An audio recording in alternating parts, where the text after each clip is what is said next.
Hi, hello, this is Vignesh. Can you hear me?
Hello, everyone. I'm going to give people just a couple more minutes to hop on here, and then we will get started.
Hello, everyone. Thank you for coming to today's webinar, Performing TARA in Compliance with ISO SAE 21434.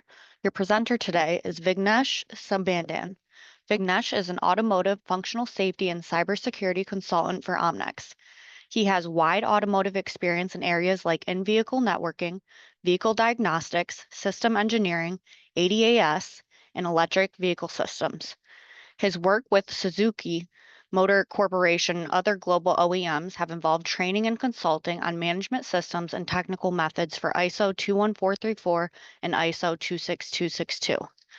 Vignesh also provides technical solutions for automotive cybercritical systems by developing products for hazard analysis and risk management. Additionally, he is designing processes for ISO 21434 management and integrating safety and security processes. If you have any questions throughout the webinar, I kindly ask that you type them in the chat box and we will address as many as we can at the end of the webinar. Now, without further ado, please welcome Vignesh. Thank you very much, Kelsey. Hope you can hear me well. Yes, we can. All right, so I'll share my screen quickly.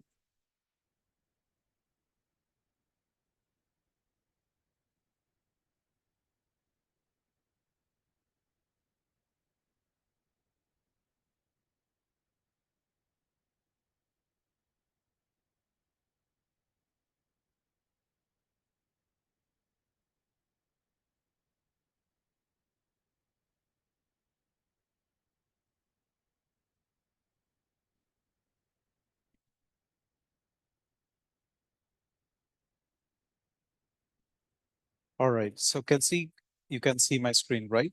Yes, correct. Perfect. Thank you very much. Of All right, course. so very good morning, everyone, and I welcome you all to the webinar on performing TARA in compliance with ISO SAE 21434. And my name is Vignesh Sambandan, and I'll be giving you this webinar from 11 a.m. EST today to 12 EST.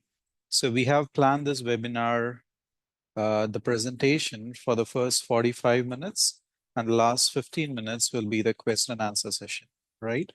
So let's jump into the webinar. So the threat analysis and risk assessment is a crucial aspect in standards like ISO SAE 21434. The standard specifically focuses on automotive cybersecurity with a risk-based approach. So in this webinar, we'll look at a thorough introduction to the core principles and methodologies of the threat analysis and risk assessment within this particular standards context. At the end of this webinar, you will have a comprehensive understanding of the TARA principles, and you should be able to apply this to your projects. And we are covering this particular webinar in these 4 major topics. We will start with an introduction about 21434 and how 21434 gives requirements for threat analysis and risk assessment.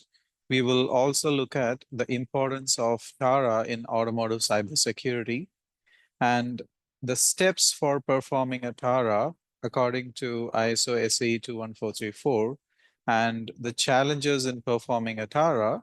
We will also discuss how to handle these challenges. So the first before we go to the first slide, we have a poll for you participants. So we'll spend 10 to 20 seconds on this poll quickly. So this poll requires you to represent your organization, whether you're a part of your OEM or a tier 1 supplier, tier 2 supplier, or semiconductor manufacturer. Some participants might be from other categories as well, so please mention that. Kelsey, would you be able to help me here?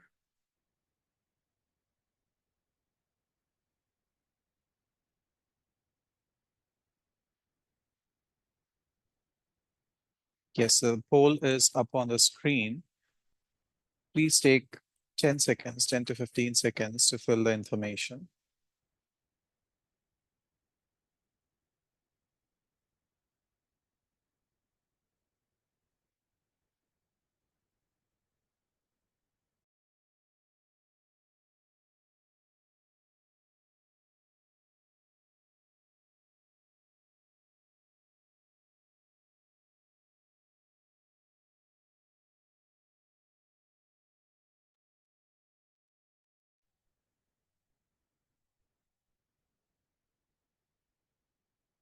All right, thank you very much for answering. So we see a lot of participants from tier 1 suppliers and a few from other manufacturers. Okay, let's continue with our first slide. So the threat analysis and risk assessment we are going to discuss is part of a standard called ISO SAE 21434. This particular standard is designed in the context of automotive cybersecurity. So in automobile development, cybersecurity, ensuring cybersecurity has been a challenge, and there are because of different threats in the industry, and there are several regulations that are coming into place. So standards like ISO SAE 21434 help manufacturers to meet these particular regulations and also increase the cybersecurity posture of their product. So this is a product cybersecurity standard, and the standard provides a framework for manufacturers in automotive, be it vehicle manufacturers, be it component manufacturers, be it semiconductor manufacturers, to enable cybersecurity management system for electrical electronic systems as well as other technologies.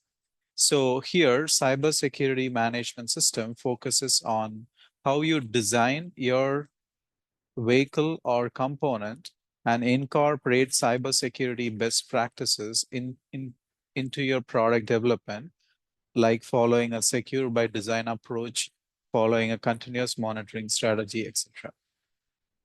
And risk assessment is one of the key structure of this particular standard, because the standard requires manufacturers to perform a risk-based approach for their particular product and then define the strategies based on the risk defined.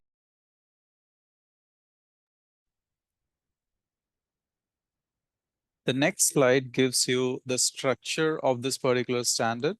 The standard is organized into different sections or clauses from clause 1 to 15. clauses 5 to 15 gives you different requirements for manufacturers. And specifically in this particular webinar, we are going to look at clause 15, which discusses about threat analysis and risk assessment methods.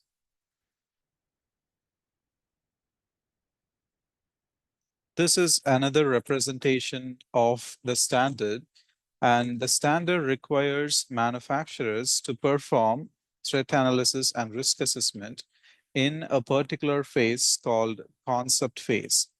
So the concept phase here is the very initial phase in a product development, which requires manufacturers to perform an activity called an item definition to define the scope of your product development. What are the systems and components interfacing with each other? And the threat analysis is performed after the concept phase.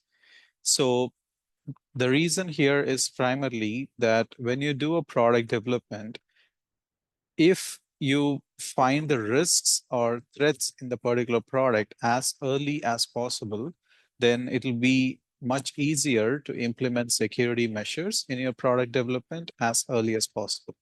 So it's very much recommended to start your product development with an initial architecture and a threat analysis and risk assessment before you go into the actual product development.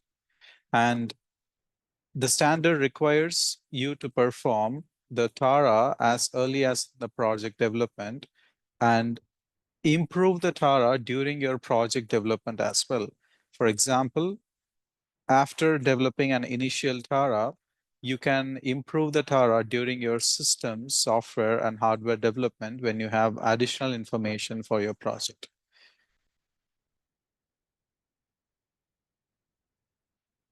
So the TARA, as I said, is performed in a very early stage in the concept phase. And the TARA is used to establish something called cybersecurity goals and the top level cybersecurity requirements. So based on the threat analysis and risk assessment performed and all the risks identified, we will define something called cybersecurity goals and cybersecurity requirements. So that will help you to define the preliminary product architecture.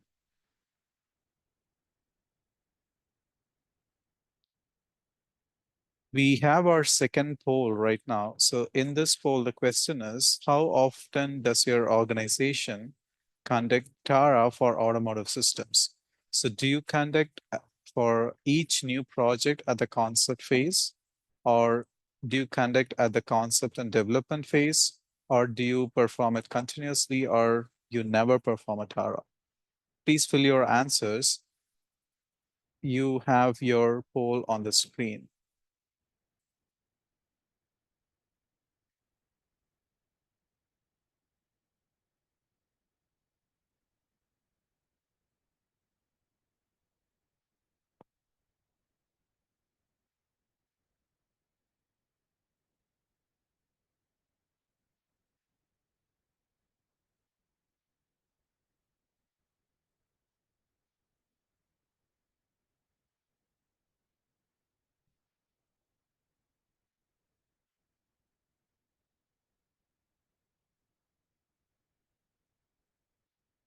All right, so we could see the poll results, which says that most of the people perform TARA at the concept and development phase, which is a good sign because the TARA has to be continuously updated.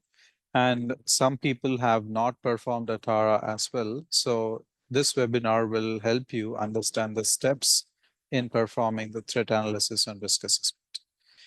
So in this particular framework, we are going to discuss the steps that are required to perform a TARA according to 21434 standard.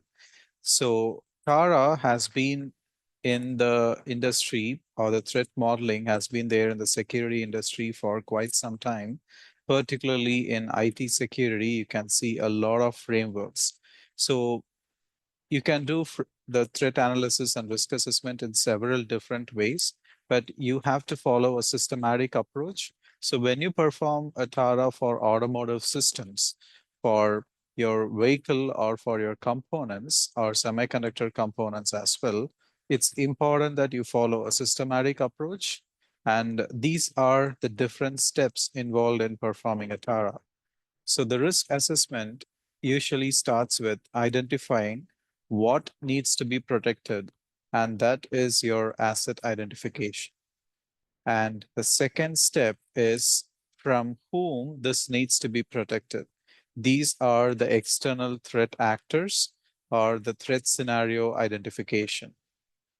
Once we have the asset and the threat information, the intention here is to find the risk value caused by these threats.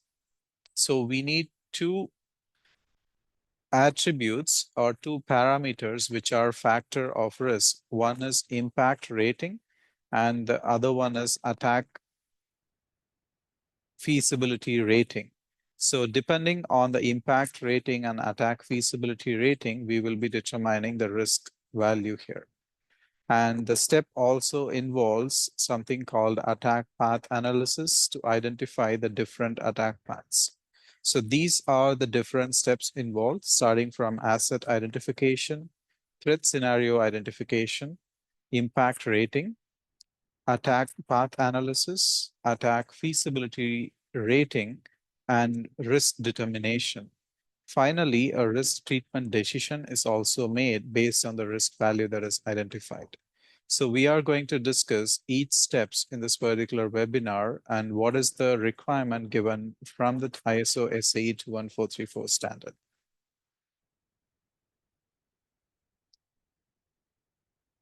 The threat analysis and risk assessment shall be based on an item definition. Item definition in the standard is a preliminary architecture that helps us to identify all the assets that needs to be protected from in our particular system or component.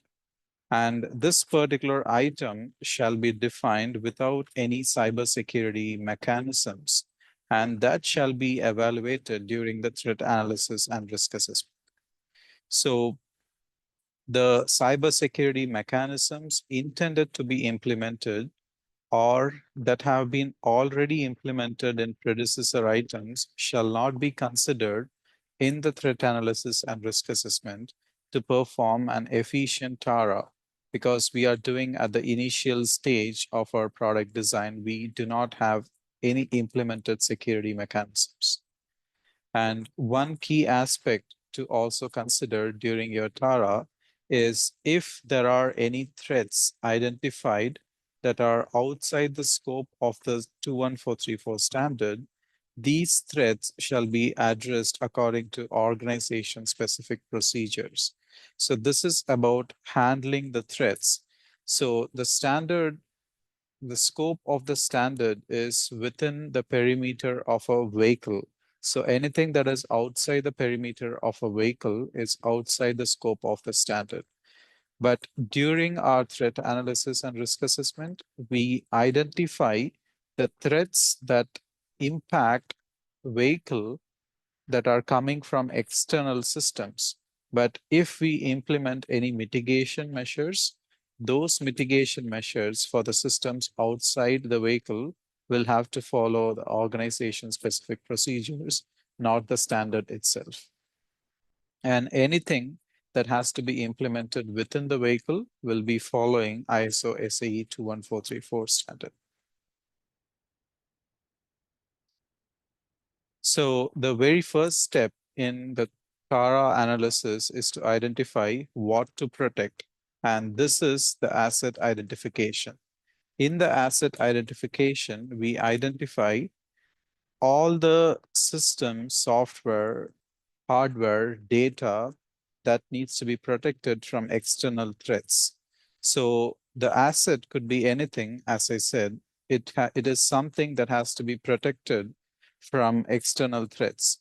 So if you have an architecture and the architecture has several components, including your data communication, including your hardware, software, etc.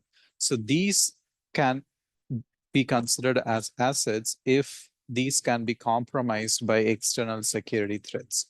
So any asset here, if it violates, if there is a cyber attack, if the cybersecurity property, confidentiality, integrity, and availability is violated or compromised, leading to a damages, could be considered as an asset. So assets are tangible or intangible things or units within a defined item. So in this particular case, it can be your overall item itself, the entire item and item boundary. It can be your components within your item and the interfaces within your item as well. And for people who are familiar with safety related standards, assets are similar to elements in functional safety. And to identify what is a particular asset, you can identify for each asset, evaluate if any of the cybersecurity properties can be compromised. For example, the confidentiality, can it be compromised or not? If the confidentiality can be compromised, so what is the damage that will be caused when confidentiality is compromised? If the integrity or availability is compromised, what is the damage that would be caused?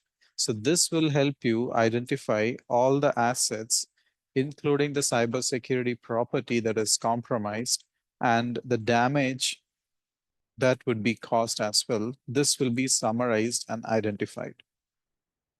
We have a couple of examples here to show you what an asset is. So in the first example, the asset here is breaking ECU messages. So the breaking ECU messages is a data communication, and the data communication can be compromised by the property integrity. If the breaking ECU messages data integrity is compromised, this will lead to physical harm to passengers. So the breaking ECU messages could become an asset here that needs to be protected. And a second asset here is a different category. So in this case, infotainment systems in vehicles usually have a lot of user personal information, like customer personal preferences. So these could be compromised by the cybersecurity property confidentiality. So this could become an asset. So the damage that could be caused here would be the loss of individual privacy for the user. So the customer personal preferences here would be an asset. Similarly, in your project, in your system, there could be multiple assets. You will have to evaluate each and every asset, which property it is compromised, and what is the damage that is caused. This is the very first step in the threat analysis and risk assessment. At the end of this step, we will know what are the assets that needs to be protected. Once we identify all the assets, the next step is to identify what is the impact that could be caused because of compromising these assets. So the impact here could be different categories. So the standard gives 4 defined categories called safety, financial, operational, and privacy. So these 4 categories needs to be identified whether the damage belongs to any of these particular categories. So if any of these categories are compromised, then for each category, we'll have to identify a specific impact rating. So safety here mean if there is a cyber threat on the particular asset, the safety of the road user is compromised. There could be hazards or there could be accidents caused because of the compromising the particular asset. Financial here is the financial impact that could be caused for the road user whenever there is a cyber threat. Operational here are the operational losses or operational inconveniences For example, some functions could not be operating during vehicle driving. So could be a wiper functionality, could be your audio functionality, or could be a core vehicle functionality. A cyber threat can affect these functionalities, leading to operational losses. And fourth is privacy. Privacy losses could be because of compromising user personal information. A lot of vehicles collect user personal information like financial details and user names, passwords, and critical user information. These are called personally identifiable information, or PII. So these needs to be protected as well. So when we do an impact rating, we will categorize the damages identified in the previous step into these four categories, and we will define a specific impact rating for each category. As a manufacturer, you can add more categories if required, like for example, an impact to your organization if there is a cyber attack as well. The standard gives specific tables how to determine these categories, and there are a few guidelines for defining these ratings as well. So there are four primary categories defined by the standard, or four impact ratings: severe, major, moderate, and negligible. So each damage is required to be analyzed in all these four categories, and you need to identify if it falls under severe, major, moderate, or negligible, depending on the criticality of that particular impact. So how to determine each particular rating? The standard has particular guidelines. So on the screen, you can see this particular table for example of safety impact rating criteria. So there are guidelines given what could be severe if there is a life-threatening injury caused could be severe. Major here could be severe and life-threatening injuries. Moderate here could be light and moderate injuries. Negligible here is no injuries. So this particular table is taken from a functional safety standard, ISO 26262. And similarly, we have tables for other impact categories like financial, operational, and privacy given as examples and guidelines. So when you do a threat analysis and risk assessment, please follow these particular tables as well.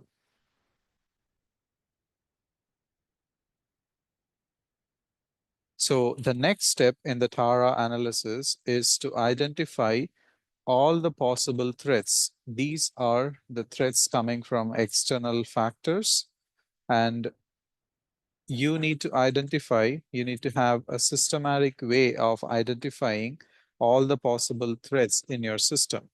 So there are few examples given here.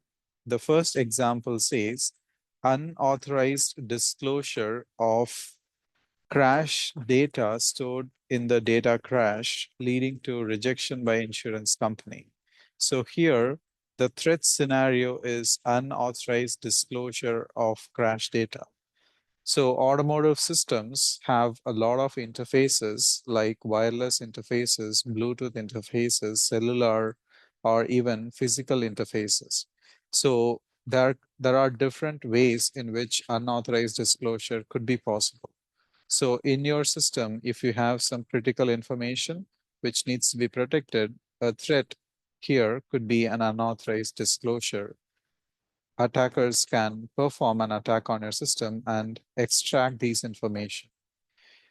A second example here is spoofing of CAN, which is the controller area network bus inside the vehicle of the powertrain ECU, causing uncontrollable acceleration of the vehicle, leading to loss of passenger safety. So in this particular case, the spoofing of the controller area network is the threat scenario that is identified. So attackers can impersonate a particular ECU and send information onto the network bus, and the network could behave in an unintended manner. In a similar way, there could be multiple threats on a particular system. So for each damage scenarios that you have identified in the first step, you are required to identify all possible threats that could result in this particular damage scenario. So it is very difficult to systematically identify these threats. That's why there are frameworks such as STRIDE, which will help you identify these threats in a systematic manner. So STRIDE is a very popular framework for threat modeling. So here, the threats are categorized into 6 categories primarily.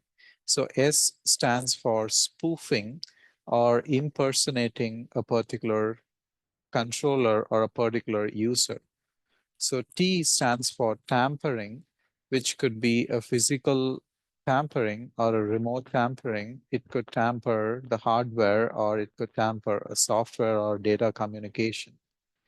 R stands for repudiation, which is a threat that compromises systems auditability.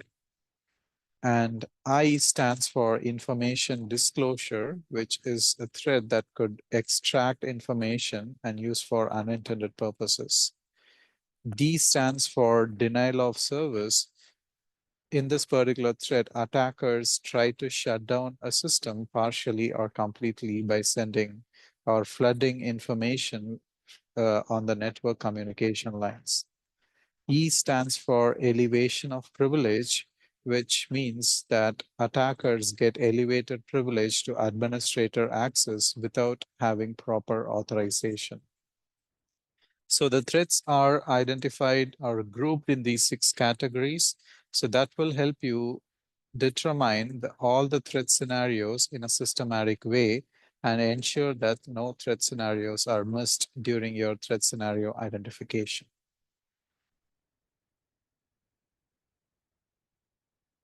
Once we identify a threat scenario, there could be different ways in which a particular threat could be performed on a particular system. So if there is a spoofing threat in the previous slide, the spoofing threat can be performed through your physical port and onboard diagnostic port or through direct physical connectivity. If we are talking about information disclosure, the information disclosure can be physically on your vehicle, or the information disclosure could be remotely through the cellular or Wi-Fi interfaces. So there are different ways in which attackers can execute a particular threat. So in the next step, we are determining all the attack paths which could impact or which is required to perform all these threats. For a particular threats, there could be multiple attack paths depending on the interfaces in your system or interfaces in your component. So it is required that you systematically identify all these attack paths during this particular step, so we do not miss any particular attack path. So attack paths usually start with an entry point on your vehicle or a system.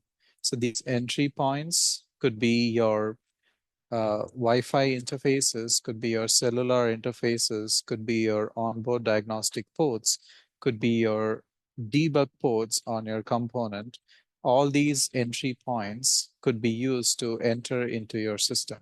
And once an entry point is achieved, the attackers can laterally move into different other systems to finally access your core functionality and create a threat.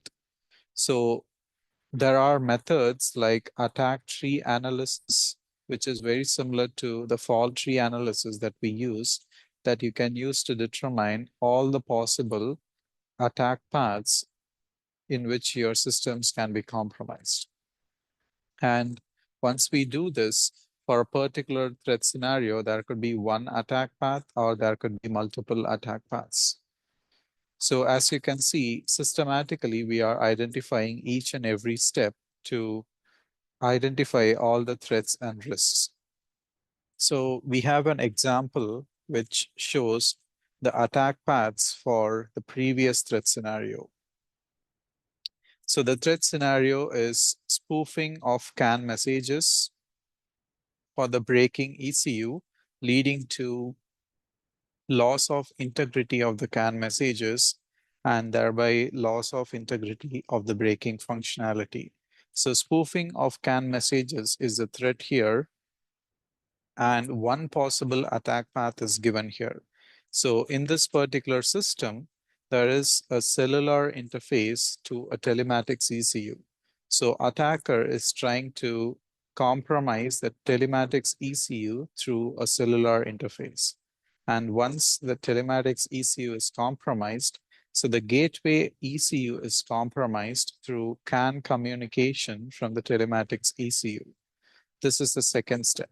The third step involves the gateway ECU forwarding the malicious break request signal to create spoofing information. So all these three steps forms one particular attack path. So in a similar way, there could be multiple attack paths in your system.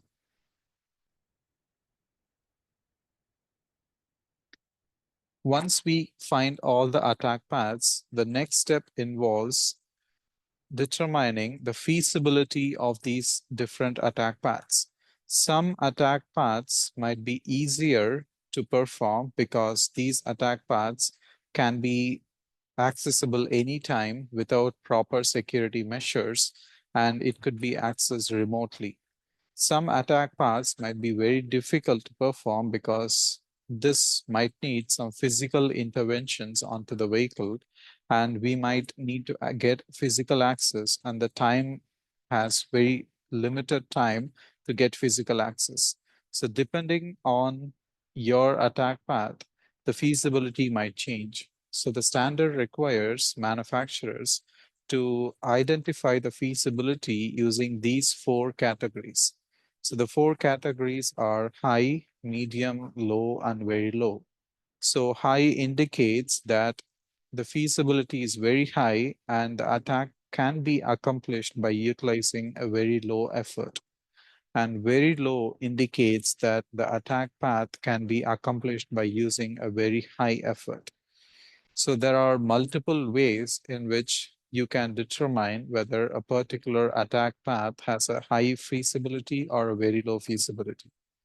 The standard gives you three different approaches to perform this.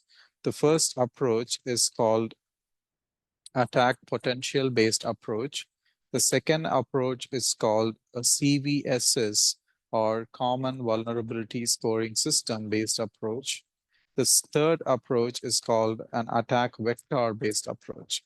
So depending on your project, the timeline in which you perform a threat analysis and risk assessment, and the amount of information you have during this particular exercise, you can choose either one of these methods or a combination of multiple methods to perform the attack feasibility rating.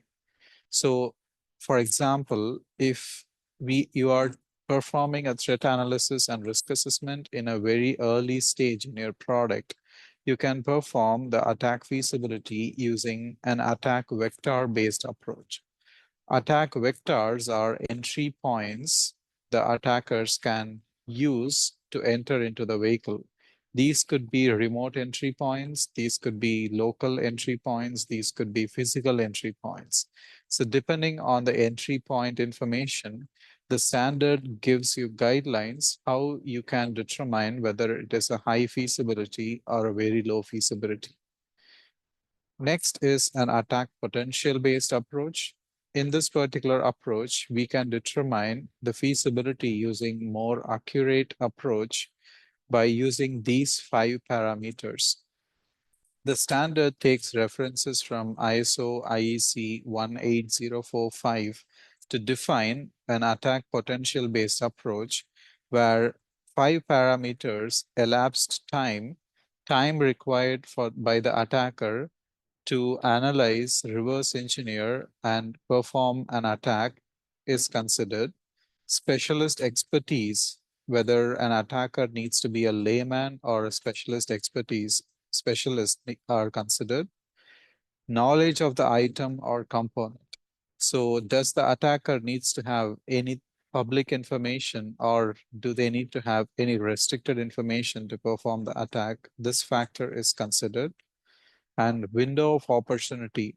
What is the window the attacker has to initiate that particular attack? Is it a continuous window? Can the attack be performed anytime, or the attack has to be performed only in a particular specific time when the vehicle is unlocked or the vehicle is on in a particular operation?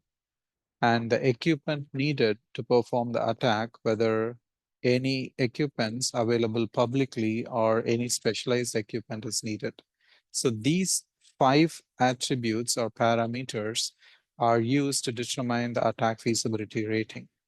As you can see, this particular method has much more detailed approach, and it's more accurate than the previous attack vector-based approach, which considers only the entry point of an attack.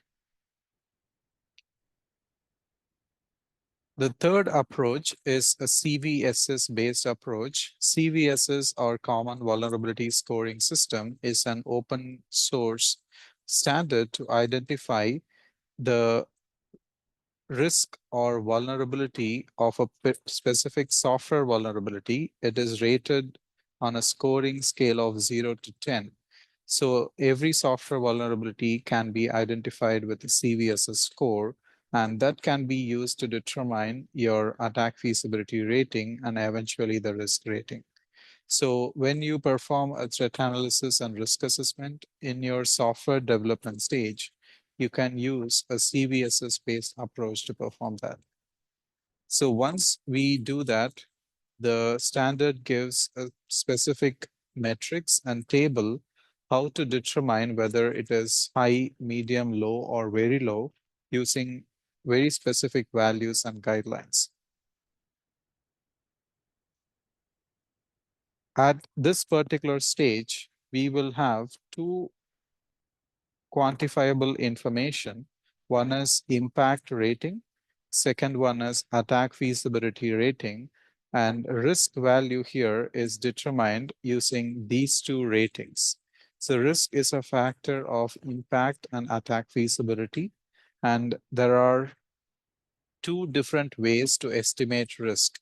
One is called a CAL, another one is called a risk. CAL stands for Cybersecurity Assurance Level.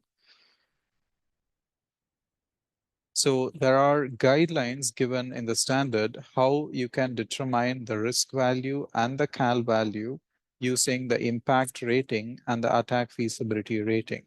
So let's start with risk value.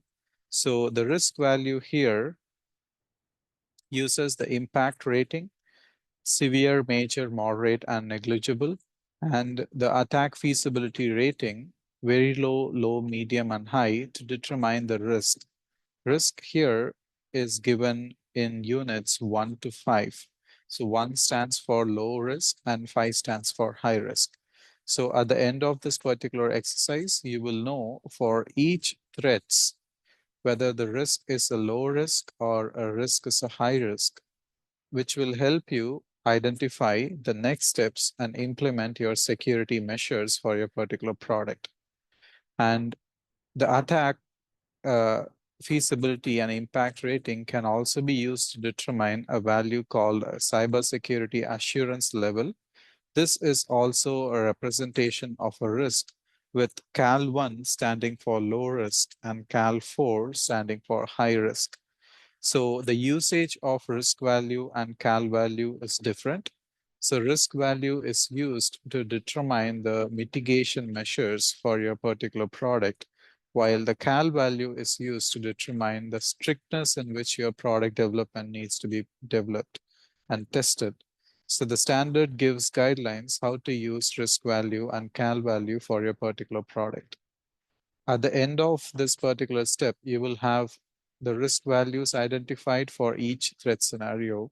And this is the final step in performing a threat analysis and risk assessment. So to summarize all the steps that we have discussed till now, the threat analysis and risk assessment starts from the information in the item definition. So the very first step is to identify all the assets called asset identification.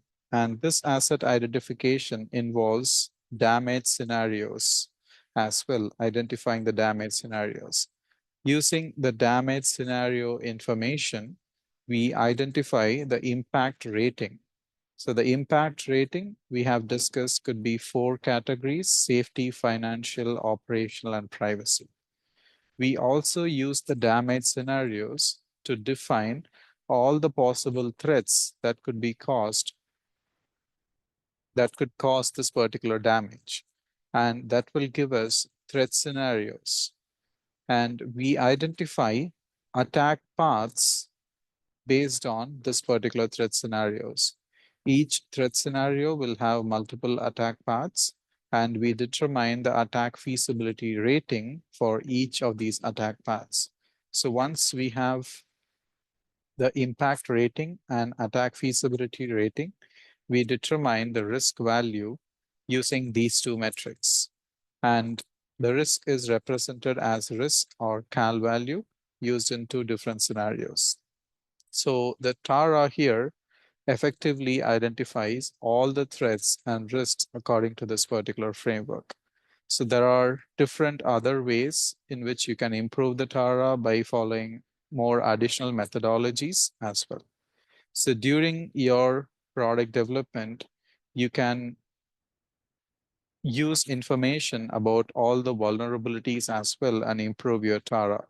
For example, during your system, software, hardware development, if you identify any vulnerabilities, so that can be used to improve your TARA as well. So we have a poll coming right away. So this poll is about safety and security risk assessments and integrating these two.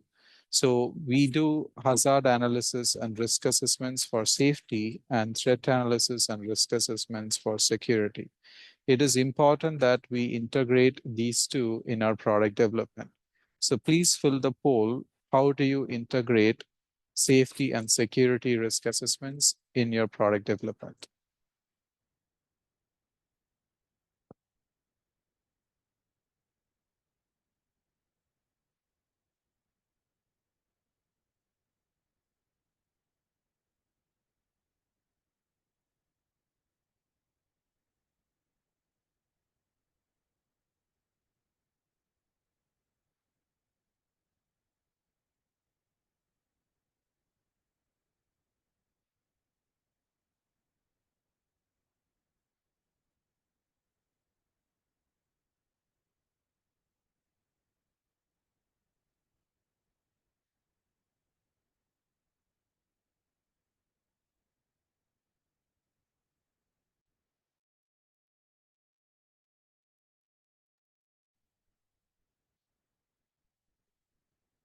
All right, I can see that a lot of people are performing an integrated Tara and Hara approach as well. That is very good.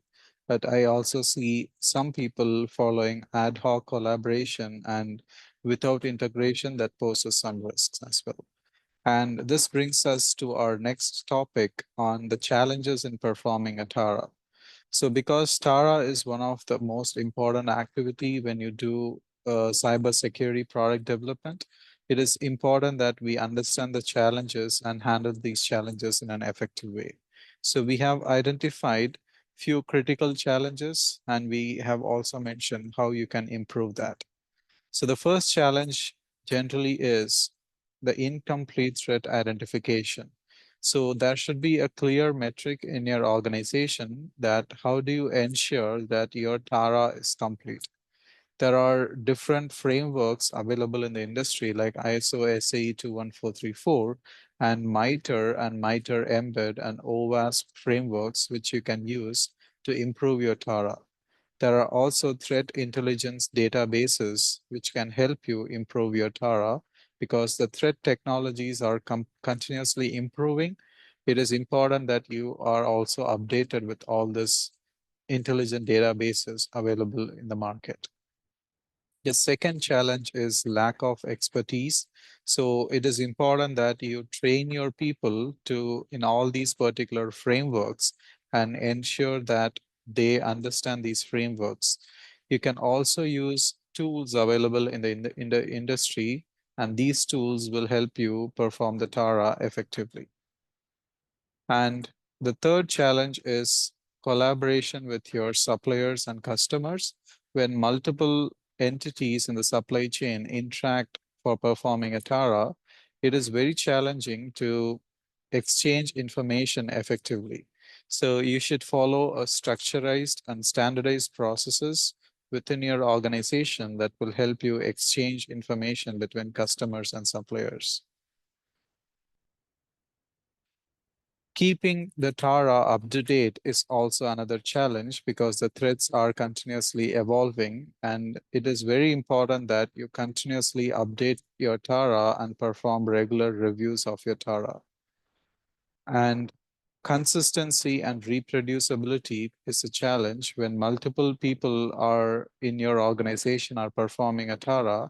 You should ensure that you have standardized processes so that people do not perform TARA differently within the same organization or the same team, and you have a systematic approach like ISO SAE 21434 and SEVEN's frameworks. And the last one is the pole topic that we have discussed. There are a lot of other disciplines like safety discipline that might affect your security. So it is important that you define clear processes that effectively integrate safety and security in your organization so that the threats and hazards identified in safety and security are effectively managed.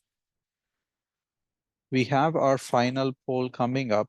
So this poll is a question to you all. In which area would you be most beneficial from external support for ISO SAE 21434 implementation?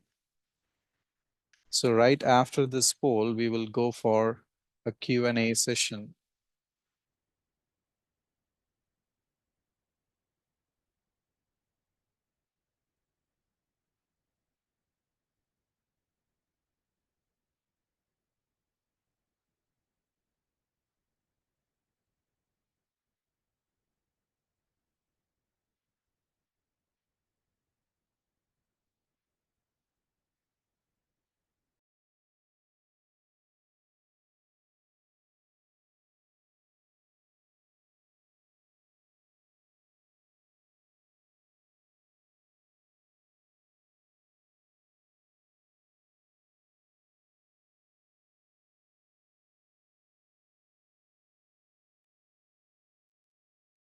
All right, thanks for answering the poll. So I hope you got a systematic step-by-step approach of performing TARA according to ISO SAE 21434. So we have 7 more minutes for our webinar to close. So please feel free to ask your questions. The next 7 minutes will be specifically dedicated to Q&A session.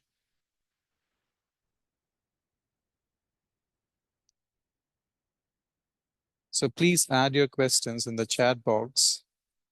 So I'll receive your questions and I'll be able to answer them right away.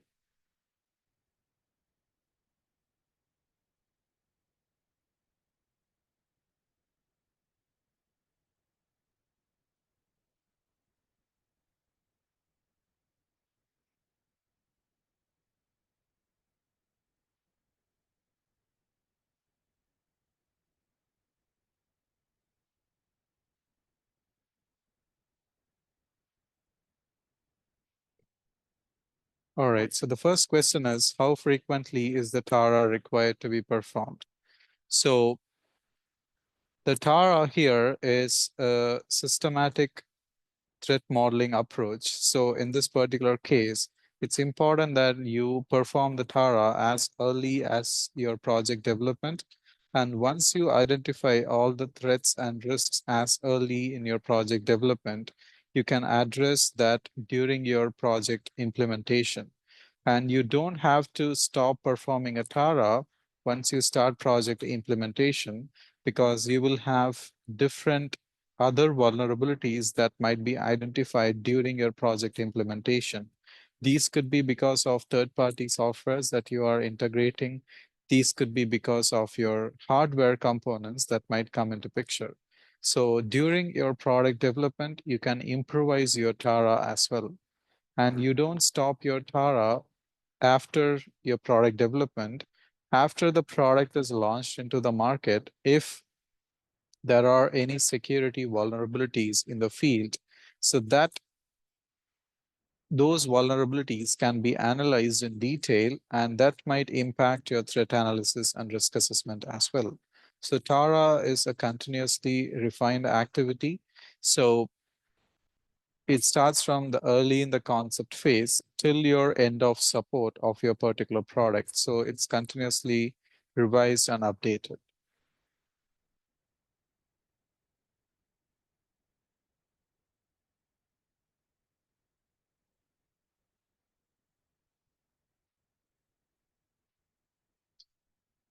I see a question. Is it true to think damages as the ultimate consequence if you don't take necessary precautions against the threats?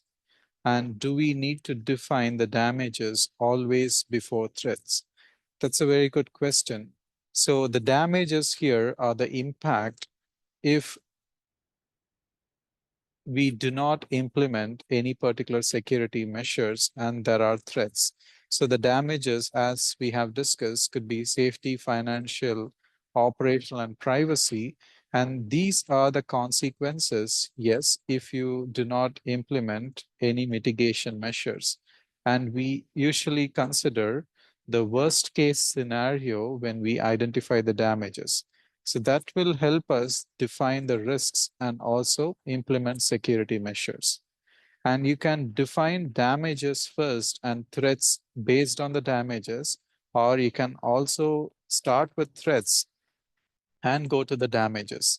But whatever way you follow, make sure that you identify damages and threats, and you effectively identify what damages will lead to what threats, and what threats will also result in the damages.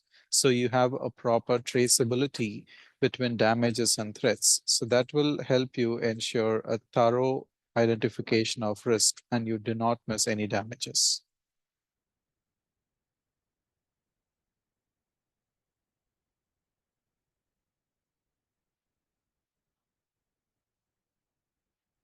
I see another question.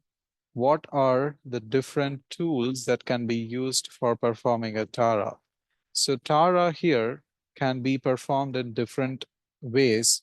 So if you have a product which has very simple assets, you do not have much complex assets, you do not have a lot of threats and damages, you can start with a very simple Microsoft Excel-based threat analysis and risk assessment.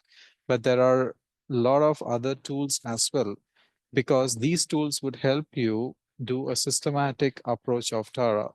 Imagine a system with, for example, 10 to 15 different assets, and each asset will have 2 or 3 damages, and each damages will have 2 or 3 threats, and each threat will have 2 or 3 attack paths. So the combination could mean several in your threat analysis and risk assessment. When you have these multiple combinations, you need to have an effective traceability. So during such situations, you can also introduce tools that will help you perform the Tara effectively by guiding you and ensuring proper traceability. So Omnex also has a threat analysis and risk assessment tool, and there are several other tools in the market that you can effectively use to perform a Tara.